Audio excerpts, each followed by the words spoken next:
All right. Thank you for tuning into our after hours for this month. As you guys probably know by now, this is where we just kind of chill out and just, talk, not one-on-one, but 3-on-3. 3-on-3. Just hang out and just shoot the shit. Yeah, it was so funny. Between recording, Carson had fallen asleep, but not in the bed. So isn't it so funny when people are half asleep? So I was walking him to the bed, and he was like, "Where'd she go?" And I'm like, "Who?" And he's like, "Mom." And I was like, "I am your mom. I'm your mom. Like, what are you like? What are you dreaming of? Does he sleepwalk? Like, who do you think I am? Oh yeah, does he sleepwalk? No, not really. But it's like when you sometimes I'll have that, like when he starts to sleep talk and says some shit that don't make sense, and then as he wakes up, he's like, "Oh." I'm good. I don't know what I was saying.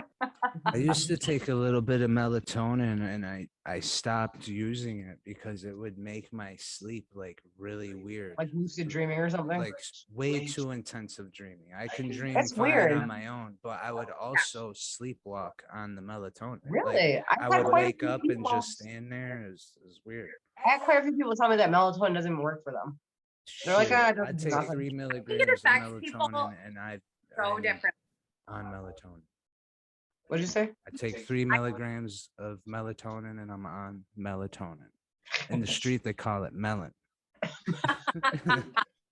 started selling melatonin on the street. Some of that melon. What's so interesting is like a lot of the stuff that we're talking about, right? Like the light increasing, the dark throwing everything it's got at it.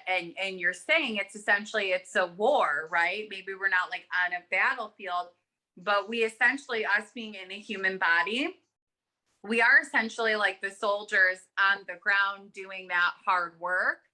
But I firmly believe that we all have helpers on the other side. We all have literally, and there's been so many things in my life. Like if you speak out loud and you ask for things, right? Have you ever went to bed and said, okay, I need to be up by 6 a.m.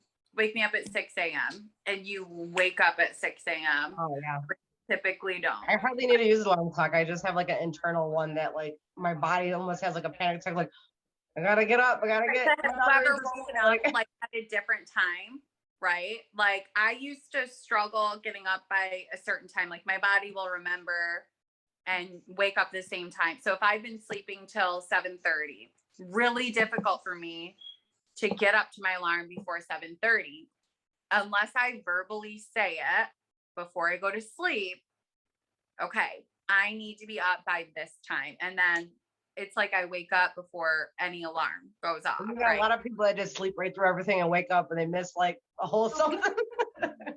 Well, okay, so when I would have like flares, like in my fibromyalgia and stuff like that would be me. I could sleep like through everything. You know what I mean? Yeah, like that would be, and I had to take, because I'm a morning person. I love being up in the morning, but then when your body doesn't want to do that, it's such a pain in the ass. But it's like, that's why they talk so much about rituals, because it's essentially, you can set an intention for anything, depending on how strong your intention setting is.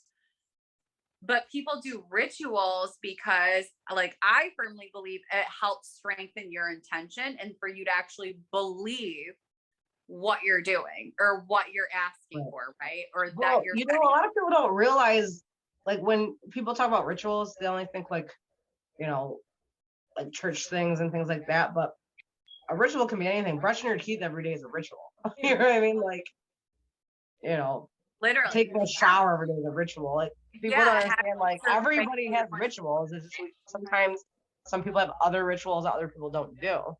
Some people, like, I religiously pray. Not everybody does that. Some people religiously work out. Like, right. But our rituals is what make us who we are. Yep. If you really think about it, it's part of the social construct of who we are. It's what we attract. It's what we become, like everything. It affects what we think about ourselves, right? Everything does. It's all all a mind thing, right? It's all I'm gonna play with my lights, don't mind me. Hey. It's after hours. I'm gonna play with this. I'll accidentally unplug it if I try to pull it this far. Yours. By the way, we were trying to come up with a rap for our theme. Can't fact check half of this. So you do your part, and then Sarah will come up with a part. You do your part. I don't have a part yet. Yeah, you say that, and then I say, smile, learn, wander, wonder. Smile, learn, wander, wonder. You can't fact check half of this. You can't fact. I sound so lame. I'm such a mom. You are. We are. I'll fucking rap. I could just imagine when I was a kid and like my grandma saying something like that. Like, come on, grandma. Yeah. We'll come up with something. Maybe you guys can comment like what our theme should be. Maybe people that out there that rap can like send us some lyrics or something for a theme song. Yeah, like a conspiracy, spiritual, holistic rap. Ooh. Yeah. It sounds very lyrical. I'll fucking do it, but I can't promise I won't laugh. Maybe like we could just dub in the background you laughing. That's very natural like music. And then we're gonna come out with it. People are like, what the fuck is this shit? What the fuck? I'm like, you're lucky we like you. Is make a rap of like how they do of people that said things and they fucking put a hook on it and fucking music. They get one of the crazy Trump remixes going of the podcast. I'll come up with something good. Derek could make the fucking video. Remix it. Yeah, people send us your beats. Let's put some bars on it. There's so many settings on this. Look at it. It looks like the top. Mine only has 3. And they're not that colorful. Oh my gosh. It's an explosion. This has absolutely nothing to do with what we're talking about. Yeah, I wanted to say something profound at the end of the last I ruined podcast. it. And my idea was to say I don't even know, like, it's not even profound because I already said it, which it probably wasn't even profound then. But the 3 equal parts of logic, spirit, and heart, and then innovation, constant innovation with integrity, right? Because I think a lot of what we were talking about is these different kind of energies, and everything's should be in the sense of innovation in the everyday world and amongst people. But with the conspiracy side of things, it's never that. There's never a conspiracy for the good, right? So and then you got to approach all these different subjects, those 3 equal parts, to have a sturdy standing against whatever the vibe is, whether it's to protect yourself against bad vibes or to utilize the positive vibes. Let me blow your mind real quick. What if all these conspiracies are with integrity, but we just don't realize it, and we think that all of these crazy things are with malice intent, but really the point is for us to not know so that it can properly be done for the betterment. You know what I'm saying? Like, what if, okay, let me go way left field. Just vibe with me real quick. Let me go way left field down the rabbit hole. Say there's aliens, and the aliens are working with whoever the top above all the governments, trickle down, trying to make things change in the world for the betterment of humanity. But because everything's done so covertly, everybody thinks that there's malice intent, but really it's supposed to help spark a positive change and revolution in the human being for our betterment. I'm actually really fucking happy that you said that, because you're kind of right on the nail of some things and theories that I have looked into and seen, right? So have you ever heard of the Galactic Federation? Yeah. Have you ever heard of that term? No, but It sounds like Star Trek. And right, okay. So that's a good point for you to bring up. Now, we know how we've talked about that there's things in the ethers that you can pull, you tune into, you grab it from the collective, from the ether, right? Mm-hmm. Essentially new ideas, inventions. are things like the cosmic things, the energies that pour in. It's whether you tune into it, right? The people who get like the inventions, right? That's why you may see that people will make a ton of the same invention at the same time, because they put it into the ether, and whoever grabs it and whoever's most likely to actually have the means and determination to follow through is who's going to get that download, essentially, right? And there's this belief that there's a galactic federation, right? All ties in together, right? How we talked about our vibrations, our soul song, things being in the ethers, us being energetic beings, us being manifestors. Soul song? Yeah, like our soul song, you know? Like our it's kind of like what we were talking about before, like how we're all instruments in a greater band. Right. And we're all in different instruments. We talked about it in the previous podcast. Yep. It all pulls in together, right? Where the earth is kind of like, we're contained in this area, and the earth is a really difficult learning school, and that we're here to learn, that maybe it's all pre-planned. And they say, like, some people may think that Galactic Federation, for example, is cruel because they let us play out our own manifestations, face our own like if we're in the Matrix and this is just like we're loaded into a chair somewhere living a human experience just to go back to wherever we came from with an enlightenment journey that maybe wherever we are just took 2 seconds. And I think it might work like a little bit where it's kind of more like multidimensional than that, like where you can kind of be more than one place at once, right? But it's essentially this idea that some people might think it's cruel, but it's almost like you would teach a child almost with tough love, or with putting them through something difficult to, you know, chisel them out, teach them, grow them. And that essentially that's what a lot of this is, that it is all pre-planned, it is all controlled, but it is all to teach us and force us to grow and learn how to navigate those things and manifest. Which might be the point of free will, because they say that, like, the angels always question God, like, why do you love these humans so much? They always disobey because, like, the angels are more enlightened.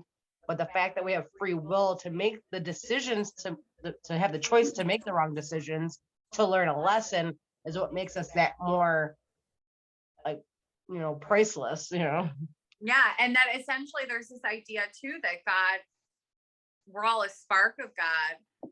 And he said, just go forth and learn as much as you can, make mistakes, learn. And it's essentially that they say that our God wouldn't be a cruel God that would say, I give you free will and then I'll punish you for it.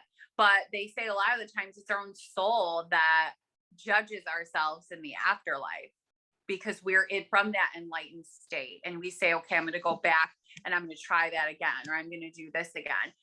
But essentially it is that there's this, you know, that it's kind of, we have to battle our own demons here. That's kind of what it's like, in that it is, to an extent, there's free will, but there's also things that are within control, right? The Galactic Federation, right? Or they'll make sure things go a certain way, where they say that they won't let, like, us destroy the earth or ourselves completely, right? But there is some tough love there. There is some things that we have to learn to navigate through. So there's this idea that dark agenda isn't really a dark agenda, but the whole idea of the dark agenda and all this crazy shit, like you said, Jared, when you go down that rabbit hole and you can break your own fucking spirit, and that's essentially us harming ourselves, and that's shit that we do to ourselves, right? And it's essentially that we have to learn from that we're more powerful than and we essentially, we have to remember who we are, and that we can decide those things, right? And it's all perception, but that really is, it's like, that's the war. It's a psychological one. And that's why it's there. It's there if you choose it, right? It's you know? It's interesting that like in the past history, there was an age of enlightenment. And then now it's kind of like a different, it's the age of technology, but also a different age of enlightenment. And that brings me to remembering something I may have talked on in a separate podcast. But they say that these different people who have changed the world, I don't remember specifically who, if it was Aristotle or Galileo or Socrates or whoever it was, but like some of these famous people went on spirit journeys. Not necessarily saying peyote or whatever, but they went on spirit journeys. They met somebody, they went on this journey, and they came back enlightened. And supposedly, with the ancient alien theorists, met with these beings that gave them information that they otherwise wouldn't know. And then after they went on these journeys, they came back and gave the world this new technology, whether it's gravity or the different things of the solar system, or just major breakthroughs that have brought us to today. All these major figures that became famous, a lot of them went on these journeys, and then after they came back from the journeys, showed the world something new that hasn't been seen before. And if you do your research on it, it's quite a lot of people that are in history that have a story that they went on some kind of, they met with somebody or a shaman, or they went on some kind of trip, or they did something and came back afterwards. And that's when they had all this information for humanity that changed the course of time. So it makes you wonder. So they had to be like the right person in the right spot at the right time. At the right time to either gain contact to get that information or receive the download, or however it was. Like, for example, like with Moses, right? When he went, is it Moses? I think it's Moses. That the tablets. When he got the tablets and came down, he felt so inspired to either tell everybody that or show them tablets. But was he like Moses before he came down? Like, did everyone know who he was? Like, why did they just listen to him? Because he came down from the hill with tablets. Well, people were already following him. Right, so he had to have been that perfect person in the moment to receive that. Or maybe have the capacity to be able to spread it. Maybe people are chosen because they're already on that vibration and on that journey. You do have to be at a certain vibration to be able to meet with higher vibrations, right? Like they aren't necessarily going to be able to come all the way down to this really, really, if you're sitting at a really, really low vibration, you're not going to be able to receive. You're not going to, you have to go up, and then they have to lower their vibration to meet you. Like a lot of times they say, like in spirit world, when they communicate with mediums or things like that, they have to lower their vibration and tone it down to be able to meet. So it's almost like they have to essentially do work to meet with us too, right? And to come down to that level. Well, all these people that I'm talking about were already masters of their trade before they went on their journey. They were already known for philosophy or astronomy or whatever they were known for. They were already being listened to by the population before they went on whatever their journey was, that they came back enlightened and passed along whatever the major thing was that set their career in time and history that we read about them today. Yeah. Unlike Joseph Morgan. Joseph Morgan, the guy that got the golden plates inside of the hat that told him about Mormonism. Oh, that was his name? I thought it was like something different. I think it's Joseph Morgan. I could take your word for it. Definitely could be very. I'm not versed in Mormonism. I'm not making fun of the Mormons either. No, not at all. I don't think he was popular before. To each their own. There's this South Park does a Broadway show about Mormonism, and it's the #1 best-selling Broadway show. I'm sure they make fun of it. I'm not saying like I'm making fun of it, but they make fun of everybody. So. Yeah. Well, that's why I like South Park. It's very controversial, but they bring up every topic to the surface and they make light of it. So it's like stuff that people war about, they make light about it so that it can become a conversation. A really important thing that I want to say before I forget is that there's this belief that, like, so on a show on Gaia of like people who've said they've communicated with extraterrestrials, things like that, and they've said we can't give too much information but you go through essentially a great test. People will be tested, and we can't really help you during that test. You have to get through certain things on your own. You have to get through certain things. And on the other side of that, there will be help. We will be there. We will be there to help. But until then, you have to get through that. And right. It's like you have to reach your vibration. Yeah. And if you look at everything, like people perfected or mastered their skill, which were disciplined, got themselves to a certain thing, and then they were there to help them with a breakthrough when they had done enough on their own. It's essentially, that's what it seems like. A lot of this stuff about manifestation, they say you have to believe it and become it before you can attract it.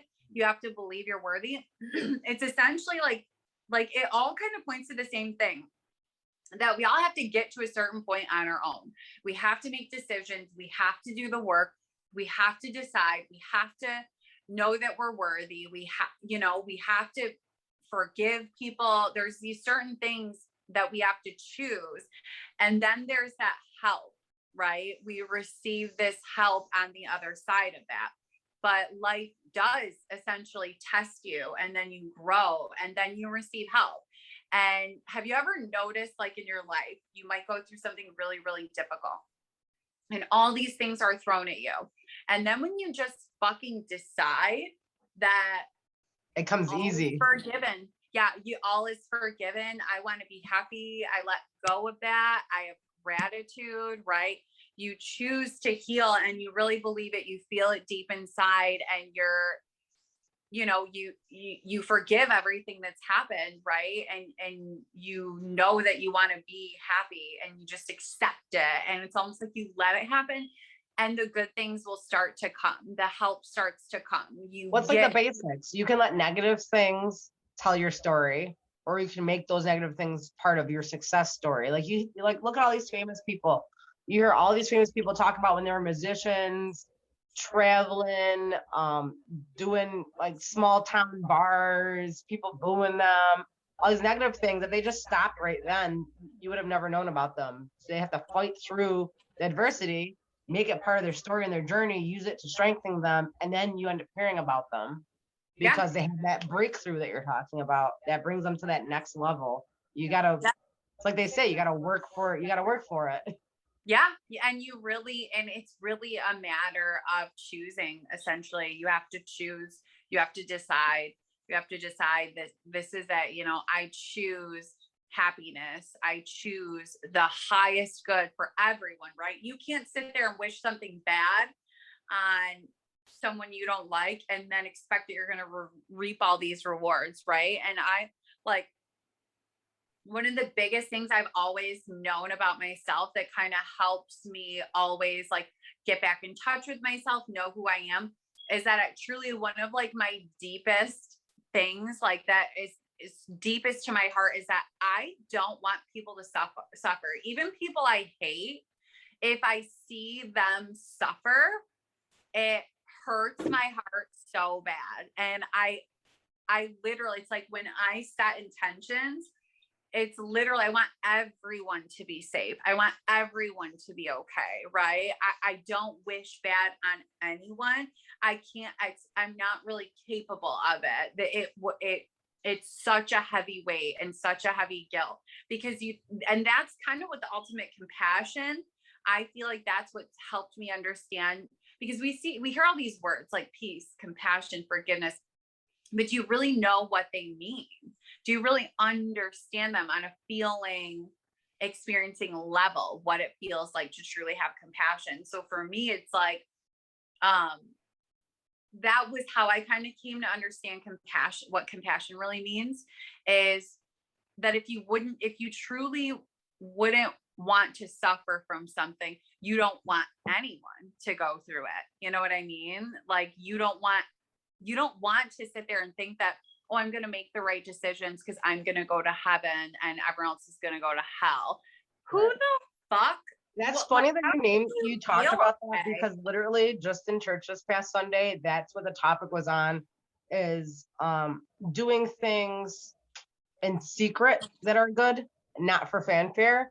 like giving to the poor, helping out a friend or something like that, do it in secret, not for fanfare. So if you just do it and you don't tell anybody about it, you just help out somebody, you do something good, and you don't speak about it because you did it from your heart, you will be rewarded. If you do it and you're just like, hey, everybody, look, do you see that I just like gave that homeless person some money, and you're doing it for fanfare, they say you've already received your reward. You're not going to receive a reward later. You received a reward from the fanfare. That was your reward. Now, if you do it in secret, not trying to boast or brag about it, and you did it just because it came from your heart, you will later on receive your reward for it. You know, and that's like what the Bible teaches even. When you do things because you genuinely don't want other people to suffer because you've suffered before, you don't want to suffer. Why would you want anyone else to suffer? Why would you ever be okay with that? Right? Like even, people who are horrible people and in jail for doing terrible things. It's not like you want them tortured. You want them maybe contained, not able to hurt anyone, but you don't want anyone to be hurt. That's always been something that's really, really on my heart, is that it's like, I just don't want anyone. I don't want people to suffer. I can't stand seeing that. Well, that's my problem with the institutions of jails and prisons is it isn't a rehabilitation program. Exactly. Like, it's like, okay, we want to condemn people, but we're not supposed to be the ones to judge. Only God can judge. Like, we're supposed to be rehabilitating people to learn, a better version of them so they can come back to society. But I feel like, if anything, jail just makes people better criminals because the way we have it set up, that we strip and dehumanize people into animals instead of trying to rehabilitate. People forget why a lot of people end up in jail or in prison is not mostly because they were doing wrong things, that they wanted to do wrong things. They were doing wrong things in their mind for a right reason, or felt compelled, or felt like they didn't have a choice, or there was some sort of need in it. Outwardly, like harming someone or damaging property is a completely separate thing. But if it's something rehabilitatable, right? Like, okay, I was around the wrong people or something, or like maybe they're on a bad part of their spiritual journey that something needs to be awakened in them. There is chances that we can help people rather than only condemn. Because, like, okay, say somebody stole my car. Okay, I want them to go to jail because they did wrong. They go to jail. I would hope that they learn to be a person who no longer wants to steal vehicles when they come out, not be jaded by the system and want to go out and learn from being in jail how to be a better car thief and go out and steal other people's cars. Or just believe that that's what they are, is a criminal. And so they go out and if anything, I feel bad for them and hope that they find themselves to not feel compelled to do that to people and understand what they're doing to somebody. They say there's this like tribe or something. I don't know the name or anything, but essentially that whenever someone in the village would do something wrong or, something bad, they would circle them and everyone would remind them all of the good things about themselves and why they're not a bad person. And that's essentially how they handle criminals or people who hurt other people, is they just encompass them with love, reminding them who they truly are. Right. Versus judgment. Right. Judgment, locking them up, punishment. Right. And if you think about it, at the end of the day, everything that everyone needs deep down is love. Right. People are lacking something in their heart space when they're doing those things. Right. They're coming from a place of lack. Right. And I think the problem is like the thought process of like mass hysteria. Like, think of mob mentality. Like, back in the day, used to stone people to death just because other people were there to see a show and stone somebody to death. Some people were trying to stone somebody to death and they walked up into the crowd and didn't even know what was going on with the person or what they were being even judged for. But everybody else is ready to stone this person to death. So I'm going to pick up a stone and throw it too. Like, that was the mob mentality. No one's trying to focus on like, okay, why did this person do this? How do we make them not do this anymore? You get into a frenzy, and that's what we need to break from, is these group mass societal frenzies and start individually thinking and understanding all sides of things. And that's not even just in that way, but even on a personal level, just like say you and your best friend get in an argument.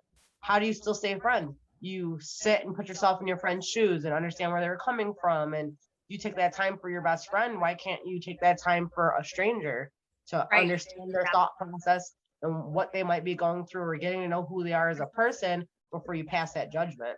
That's what's wrong with society right now.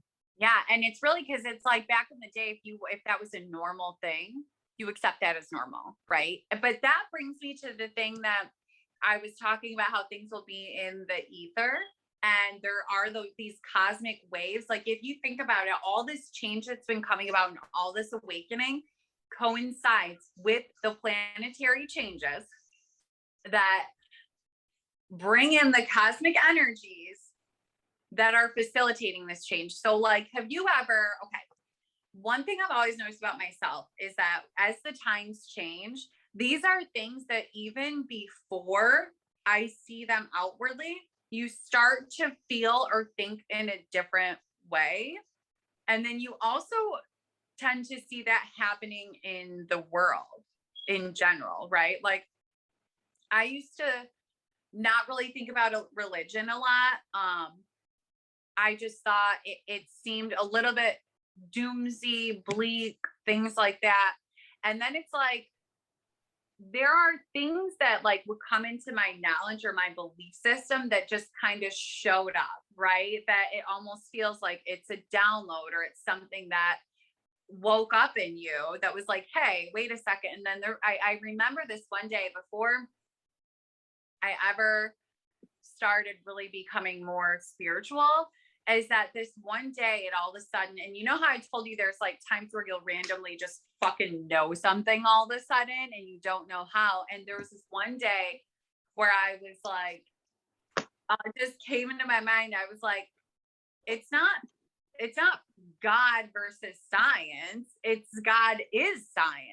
Yeah. God is science. I tell people all the time. It's not astrology versus God. It's God is that, right? There's so much stuff in the Bible that people are like, oh, that's scientifically impossible. That since, the last couple hundred years, science has proved things that have happened in the Bible are actually possible.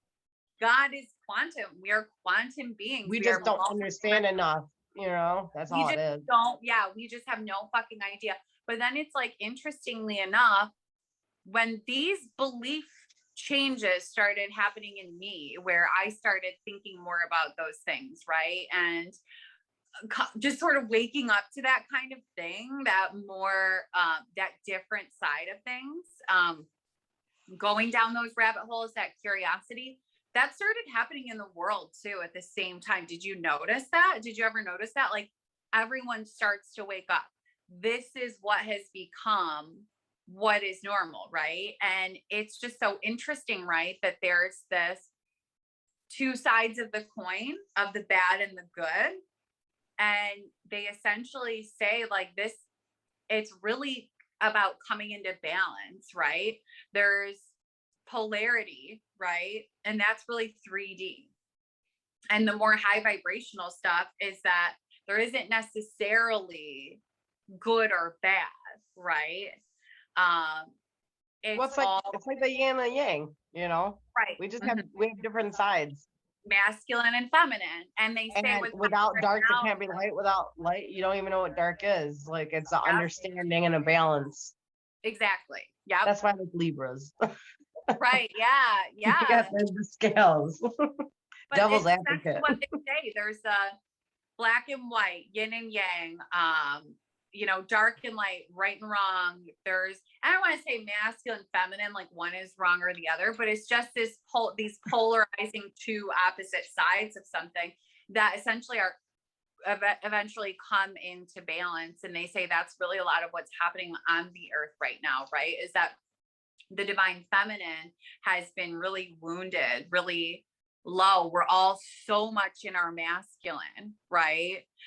Just as a society, and that it's like the rise of the divine feminine, but it's not in a way like this, like angry, like fuck men kind of thing. No, it's like let's burn the bras. Right. Yeah. It's the balance of the both being. Well, that's just the struggle for equality. Like, does that make you think, like, why has it been such a struggle through time for equality?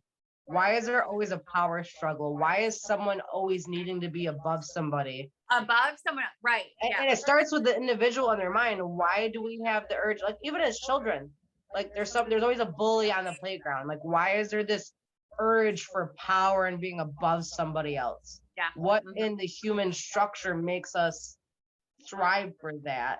When we're unhealed, a lot of times we have to fight against the urge to feel like we're being a good person, to stop trying to grab for like a power move over the greater good. It's this constant struggle between self and greater good.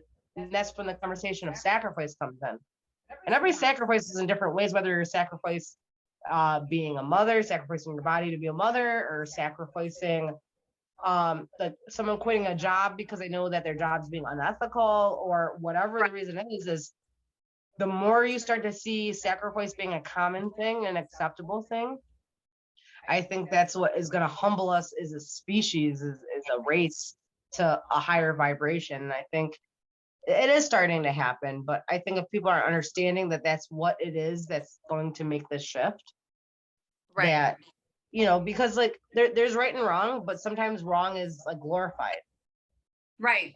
That's what the problem is. And that's why media can be dangerous. It can be enlightening, like with podcasts like this, where we let you know stuff to look up and explore for yourself. But then there's things that, you know, are just like spreading evil, negativity, fear mongering, and all that. So sell the fear and buy the rumor. Right. Yeah. So, and I do always like to remind people, like with these podcasts, because some of the thought processes that we say people don't agree with, and that's everybody's prerogative. If some stuff we say you don't agree with, like I had, like I'm neither anti-vax or pro-vax or anything like that. And one of my friends is an anti-vaxxer and said something, and one of his comments to somebody was, "Oh, my niece died from COVID. You better do whatever they say." Da da da.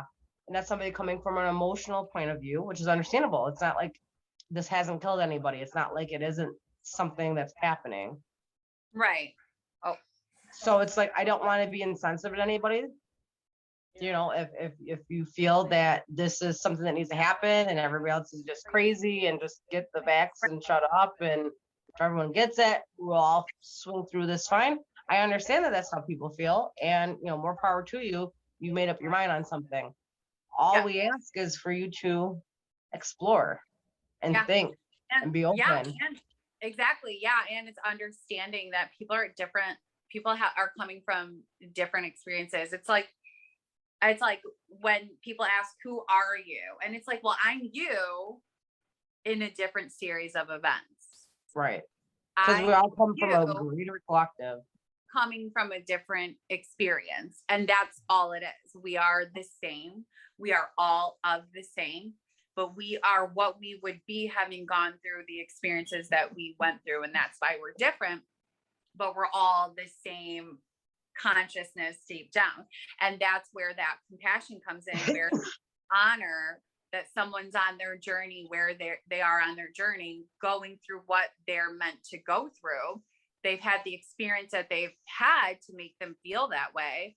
And that's where it's really, the answer is love and compassion and live and let live. And it's really about do no harm, really, right? Like don't intentionally do harm to other people. You know, you have to hope for the best, keep faith. That's where all that faith comes in, right? I've always said that faith and manifesting are different terms for the same thing, right? Like manifesting in religion, it's called faith. And I just always believe that things are different words in a different way to reach people on a collective level, because people are so different. You have to give a different story to reach everyone with the same idea. Well, I think our time's running out, but this has been a great after hours. So good. I like that I got to play with my lights. You did, yeah. Well, I'm jealous. Thank you guys all for tuning in.